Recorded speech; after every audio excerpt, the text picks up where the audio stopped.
नमस्कार। राजस्थान की तमाम फटाफट खबरों में आपका स्वागत है। खबरों के लिए आपसे निवेदन की यदि आपने राजस्थान की खबरों के लिए आपके अपने चैनल को सब्सक्राइब नहीं किया तो कृपया करके राजस्थान की खबरों के लिए आपके अपने चैनल को सब्सक्राइब करना ना भूलें। आप सब्सक्राइब करते हैं तो हमें हिम्मत होती है सही और सच्ची खबरें आप तक पहुंचाने की। वरना मीडिया किस तरह की खबरें आप तक पहुंचा रहा है, क्या उसमें आपके बच्चों की बेरोजगारी से संबंधित कोई खबर है, क्या अस्पताल पहुंचने पर आपको उचित व्यवस्था मिलती है उसकी कोई खबर है, क्या महंगे होते कोई भी काम या कारण उसकी कोई खबर है।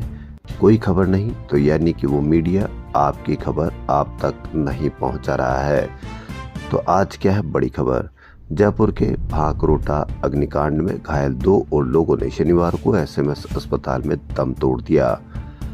कितने ही मर जाए कितने ही हो जाए लेकिन इससे कोई फर्क नहीं पड़ता। हाईकोर्ट ने सरकार से पूछा जिम्मेदारों पर कार्रवाई क्यों नहीं। सरकार ने 48 घंटे बाद भी किसी पर कोई एक्शन नहीं लिया। सरकार ने एक्शन लिया या नहीं लिया, किसी ने क्या इस कार्य के पीछे किसी ने शिकायत दर्ज कराई, 181 पर शिकायत दर्ज कराई, किसी ने भी शिकायत दर्ज नहीं कराई। क्योंकि हम हादसों से सबक नहीं लेते बल्कि हम उन हादसों को भूलने का ज़्यादा करते हैं। क्योंकि हमारे देश में जनसंख्या इतनी ज़्यादा है कि रोज़ कोई न कोई ऐसा काम हो जाता है कि हम इन पुराने हादसों को बहुत जल्द भूल जाते हैं और नए या तो हादसों की तरफ ध्यान चला जाता है या हम नए, क्योंकि इतनी जनसंख्या ज़्यादा होने के कारण हमको लगता है कि किसी और के साथ हादसा हो रहा है, जबकि वो हादसा किसी के साथ भी हो सकता है। लेकिन कहीं कोई फर्क नहीं, कहीं कोई उबाल नहीं, कहीं मीडिया पर कोई इतनी बड़ी चर्चा नहीं। जबकि यही अगर कहीं और हो जाता तो आप अंदाज़ा लगा लीजिए कि कितनी बड़ी कार्रवाई और कितनी बड़ी मीडिया पर इसकी चर्चा होती।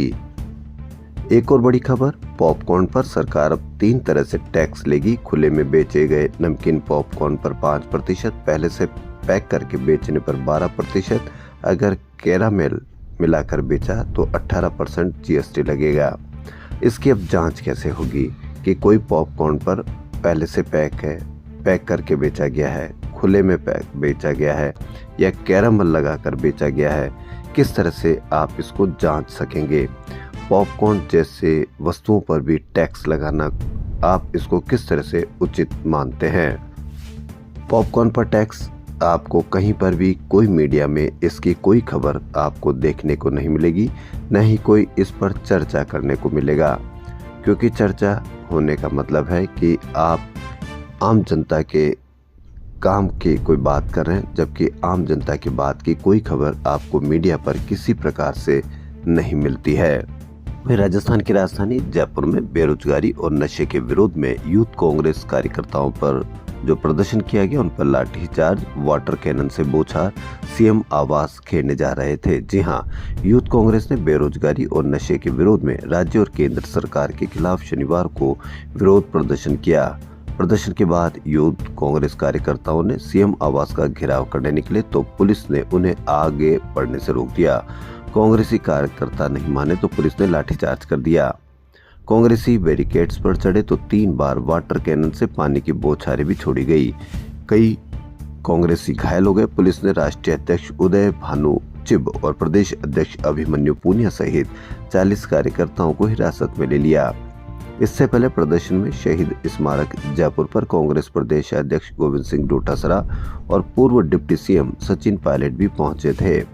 यूथ कांग्रेस प्रदेश अध्यक्ष अभिमन्यु पूनिया ने कहा कि राजस्थान और देश में युवाओं को ठगा जा रहा है।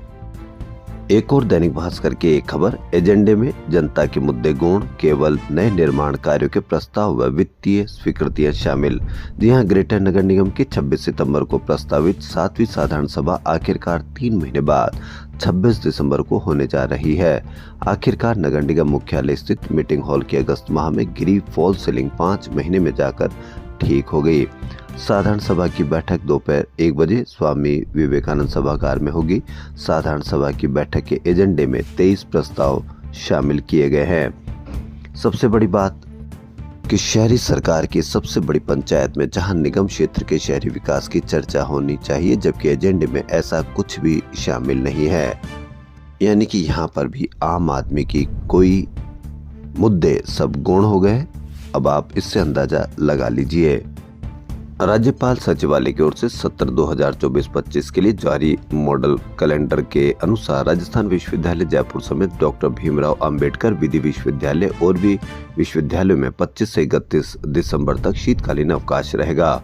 अवकाश के दौरान से पढ़ाई नहीं होगी। यदि परीक्षा संचालित है तो यथावत रहेगी। विश्वविद्यालयों से संबंधित काम जैसे अंक तालिका लेना, प्रोविजनल डिग्री, माइग्रेशन प्रमाण पत्र आदि काम होते रहेंगे।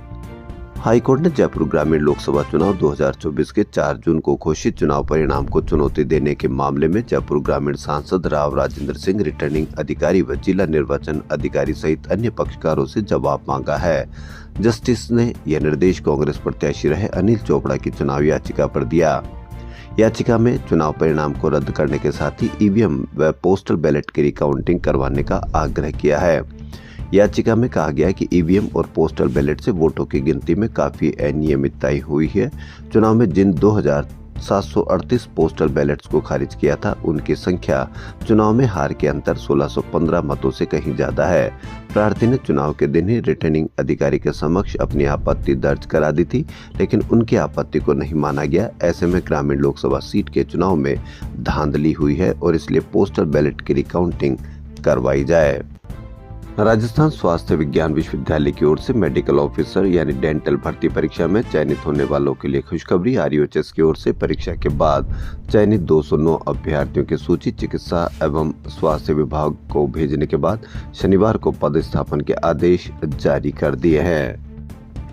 जयपुर में हुए हादसे के बाद हम उन चीजों को ढूंढेंगे जिससे किसी हम दूसरे के ऊपर यह हादसे की कार्रवाई या हादसे का भार लाद सके। जी हां, ऐसे ही दैनिक भास्कर की एक खबर, जिन संस्थानों के पास mock drill, heavy driving truck tanker नहीं वह खतरनाक व ज्वलनशील पदार्थों के परिवहन का प्रशिक्षण दे रहे। प्रशिक्षण देना या नहीं देना यह एक अलग बात है, लेकिन दूसरे पर इस तरह की इन हादसों की जिम्मेदारी कैसे हम डाल सकते हैं। खतरनाक व ज्वलनशील पदार्थों के वाहन आम लाइसेंस या हैवी लाइसेंस वाहन चालक नहीं चला सकते। चलाना या नहीं चलाना बात इसकी नहीं है, बात इसकी है कि किस तरह से उस कट पर वहां जहां वो ट्रक ने घुमाया वहां कैसे घुमाया। क्या वो लाइसेंस के लिए जिम्मेदार है या लाइसेंस दिया उस व्यक्ति वो जिम्मेदार है। इन इधर उधर की बातों पर घुमाने के बजाय हम ये देखें कि किस तरह से आगे आने वाले समय में हम दुर्घटनाओं से बच सके, ना कि हम एक दूसरे पर जिम्मेदारी डाल सकें। जयपुर अजमेर हाईवे पर एक्सीडेंट को कम करने के लिए ITMS लागू होना है। इसके तहत जयपुर अजमेर के ब्लैक स्पॉट भी सुधारने थे, लेकिन अधिकारियों की लापरवाही से 2 साल बाद भी ITMS लागू नहीं हो पाया। यह स्थिति तब है जब केंद्र सरकार की PM गति शक्ति योजना के तहत प्रथम फेज में प्रदेश सरकार को करीब 60 करोड़ रुपए भी ट्रांसफर हो चुके हैं। जिम्मेदारी ये है, केंद्र सरकार पैसा दे चुकी, लेकिन ब्लैक स्पॉट 2 साल में भी नहीं सुधार पाए। देश में लगातार बढ़ रहे साइबर क्राइम पर रोकथाम के लिए केंद्र सरकार लगातार सख्ती कर रही है। अब सरकार ने वन सिम वन क्राइम के उद्देश्य से NCRB पोर्टल के जरिए राजस्थान के सभी जिला SP को संदिग्ध नंबरों को खुद के स्तर पर तुरंत ब्लॉक करवाने के अधिकार दे दिए। भारतीय साइबर अपराध समन्वय केंद्र दिल्ली ने नेशनल क्राइम रिकॉर्ड ब्यूरो के सहयोग से एक पोर्टल बनाया, जिसके जरिए किसी भी संदिग्ध सिम कार्ड नंबर व IMEI नंबर को तुरंत ब्लॉक करवाया जा सकता है। राजस्थान NRCB ने प्रदेश के सभी जिलों के SP के लॉगिन बनवा दिए हैं। राजधानी में सर्दी कपकपी छुड़ा रही है। पश्चिमी विक्षोभ के चलते गुरुवार रात न्यूनतम तापमान 4 डिग्री बढ़कर 13 डिग्री सेल्सियस तक पहुंच गया था, लेकिन सर्द हवा के चलते पारा फिर लुढ़का है। बीती रात 4.4 डिग्री गिरकर फिर से 9.4 डिग्री सेल्सियस रिकॉर्ड हुआ। हालांकि दिन के तापमान में 1.8 डिग्री बढ़कर 23.9 डिग्री दर्ज किया गया। हवा में नमी होने से सुबह शाम गलन का एहसास हुआ, वहीं दिन में ठिठुरन बरकरार रही। मौसम विभाग के अनुसार अगले 5 दिन में प्रदेश में 2 नए पश्चिमी विक्षोभ एक्टिव होंगे। पहला कमजोर पश्चिमी विक्षोभ 23 दिसंबर से एक्टिव होगा। इसका असर से पूर्वी जिलों में बारिश के आसार हैं। इस दौरान राजधानी में बादल छाए रहेंगे। इसके बाद एक और नया मजबूत सिस्टम 25 दिसंबर से एक्टिव होगा। गुरु गोविंद सिंह के चारों साहिबजादों की याद में बाबा मोतीराम मेहरा की शहादत को नमन करते हुए नौजवान सिख सेवा दल के सेवादारों ने शनिवार को गर्म दूध लंगर की सेवा गुरुद्वारा साहिब राजा पार्क से प्रारंभ की। नौजवान सिख सेवा दल के सचिव सरदार मनिंदर सिंह साकेत ने बताया कि 21 से 28 दिसंबर तक चलने वाली इस सेवा में लगभग 400 लीटर दूध को गर्म करके स्टील के कंटेनरों में भरकर जवाहरलाल नेहरू मार्ग, जेके लोन हॉस्पिटल, बांगड़ हॉस्पिटल और भी कई जगह पहुंचाकर जरूरतमंदों को गर्म कंबल, गर्म जुराबे, गर्म टोपी आदि का भी वितरण किया गया और साथ में दूध का भी वितरण किया गया।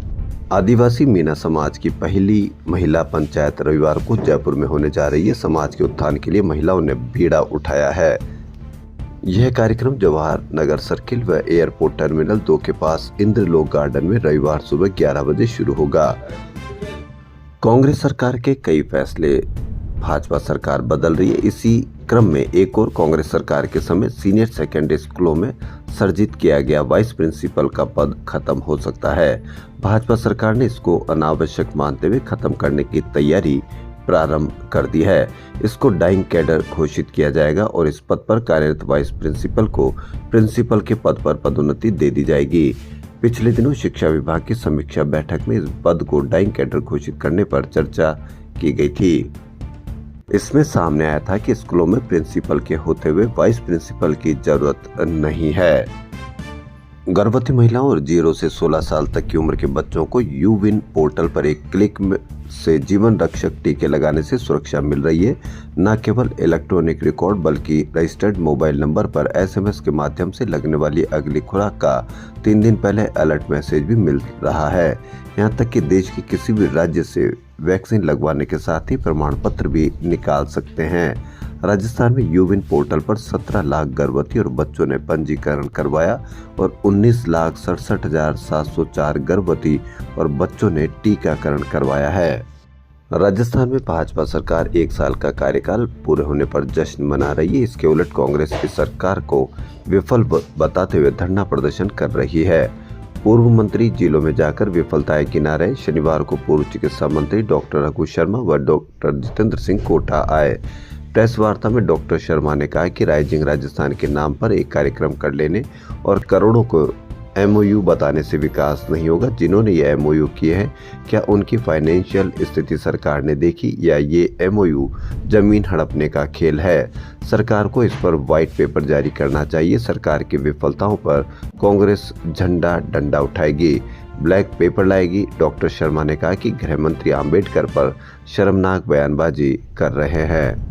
केंद्रीय स्वास्थ्य व परिवार कल्याण मंत्री JP नड्डा की अध्यक्षता में टीबी मुक्त 100 दिवसीय अभियान पर बैठक आयोजित हुई। मुख्यमंत्री भजन लाल शर्मा वीडियो कॉन्फ्रेंसिंग के जरिए इस बैठक से जुड़े। सीएम ने कहा कि राज्य सरकार राजस्थान में टीबी मुक्त भारत 100 दिवसीय अभियान को सफल बनाने के लिए पूर्ण प्रतिबद्धता के साथ संकल्पित होकर कार्य कर रही है। उन्होंने कहा कि चिकित्सा व स्वास्थ्य विभाग टीबी रोगियों की स्क्रीनिंग के लिए निरंतर निशय शिविरों का आयोजन कर रहा है। मुख्य सचिव सुधांशु पंत, प्रमुख शासन सचिव गायत्री राठौड़ सहित अन्य अधिकारी भी मौजूद रहे। राजस्थान के पूर्व डिप्टी CM सचिन पायलट ने कहा कि भाजपा जनता का ध्यान भटकाने के लिए मंदिर, मस्जिद, हिंदू मुसलमान, हिंदुस्तान पाकिस्तान तक सीमित है। बिजली, पानी, शिक्षा, चिकित्सा से उन्हें कोई मतलब नहीं है। पायलट ने शनिवार को बहरोड के पहाड़ी शुक्ला की ढाणी में स्वर्गीय बीरबल बोहरा एवं स्वर्गीय छिमली देवी की मूर्ति अनावरण समारोह तक स्कूल में कमरा बरामदा उद्घाटन एवं किसान सम्मेलन के दौरान उपस्थित जनसमूह को संबोधित कर रहे थे। उन्होंने कहा कि ये जो शासन चलाने वाले हैं चारों तरफ से पिटते हैं, कंबल डालकर पीटते हैं। पुलिस भी आएगी, प्रशासन भी आएगा, केस भी करेंगे, इनकम टैक्स भी आएगा, ED आएगी, CBI भी आएगी, चरित्र हनन भी करेंगे, आरोप भी लगाएंगे। गृह मंत्री ने अभी जो संसद भवन में भाषण दिया था उनके मन की बात मुंह पर आ गई। पायलट ने कहा कि राजस्थान में भाजपा की सरकार है, बनाने वाले भी आप हो, गिराने वाले भी आप हो। जिसका बटन दब गया उसका नंबर लग गया, लेकिन किसान को DAP मिल नहीं रहा बल्कि ब्लैक हो रहा है। पुलिस गुंडागर्दी कर रही है, अफसरशाही हावी है, मंत्री त्राही त्राही मचा रहे हैं, सत्ताधारी छाती पीट रहे हैं, सुनने वाला कोई नहीं है। राजस्थान की राजधानी जयपुर के पास चोमू में शहर के बस स्टैंड नगर परिषद के सामने शनिवार सवेरे शहर के लोगों ने एकत्रित होकर पुष्पा 2 फिल्म के खिलाफ विरोध प्रदर्शन किया।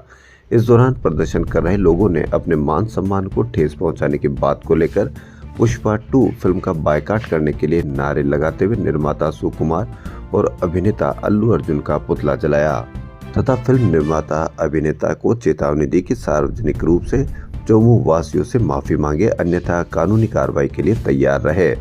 प्रदर्शनकारियों का आरोप था कि फिल्म में अभिनेता अल्लू अर्जुन द्वारा चोमू शब्द का प्रयोग उपहास का विषय बनाकर एक बार ही नहीं बल्कि 3 बार एक मूर्ख व्यक्ति के रूप में दर्शाया गया, जिससे पूरे चोमू निवासियों की भावनाओं को ठेस पहुंची है। कांग्रेस के पूर्व जिला अध्यक्ष व एआईसीसी सदस्य दिनेश खोड़निया के कार्यालय व निवास पर सरकारी एजेंसियों के बार छापों के विरोध में शनिवार को सागवाड़ा ब्लॉक व नगर कांग्रेस की ओर से धरना प्रदर्शन किया गया।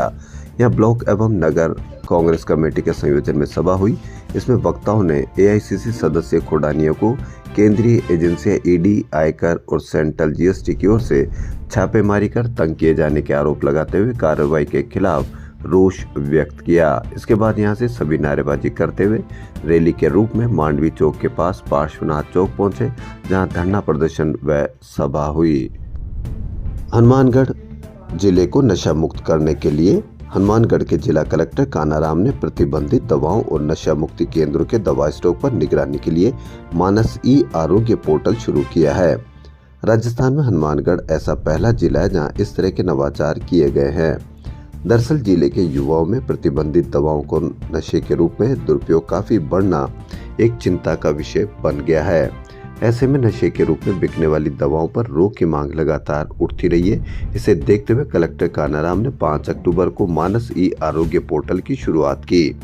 उसके परिणाम ये हैं कि वर्तमान में 19 क्लिनिक, 25 मनोचिकित्सक, लगभग 15,000 मरीज इसे सक्रिय रूप से उपयोग में ले रहे हैं, जिससे नशे के रूप में उपयोग होने वाले दवाओं की अवैध बिक्री पर लगाम लगी है। इसके साथ साथ ही आम जनता को भी इसमें सहयोग करना चाहिए ताकि उनके बच्चों का भविष्य इस तरह से बर्बाद नहीं हो। ऐसा न देखे कि पड़ोस का बच्चा इस नशे की गिरफ्त में है तो आपका बच्चा नशे की गिरफ्त में नहीं होगा। सबसे बड़ी समस्या यही है कि आम आदमी किसी भी रूप में किसी भी नवाचार में शामिल नहीं होता। सिर्फ जिसका भुक्तभोगी होता है, जिसका बच्चा इस तरह से शामिल होता है, वही और उसके माँ बाप ही इसमें शामिल होते हैं, जबकि जिनका बच्चा है वो शामिल नहीं होते। वो इस तरह से फ्री रहते हैं कि उनको कभी इस तरह की दिक्कत नहीं आएगी। जबकि किसी का भी बच्चा, कोई भी हादसा, किसी भी प्रकार की कोई समस्या हो तो उसमें सभी अपनी भागीदारी समझते हुए उसमें शामिल हो, वरना एक दिन ऐसा होगा कि कभी पड़ोसी का बच्चा, कभी आपका बच्चा, कभी आपके पड़ोसी का बच्चा उसमें शामिल होगा, लेकिन ना आप पड़ोसी के बच्चे में शामिल होगे, ना आपका पड़ोसी आपके बच्चे में शामिल होगा, ना आपका पड़ोसी उस दूसरे पड़ोसी के शामिल होगा। और इस तरह से धीरे धीरे आप सभी उस समस्याओं से ग्रसित हो जाएंगे। अभी भी वक्त है, किसी भी प्रकार की कोई समस्या देखें तो उसमें सब शामिल हो। राजस्थान की खबरों फिलहाल इतना ही। यदि आपको राजस्थान की खबरें पसंद आ रही तो आपके अपने चैनल को सब्सक्राइब करना ना भूलें। धन्यवाद।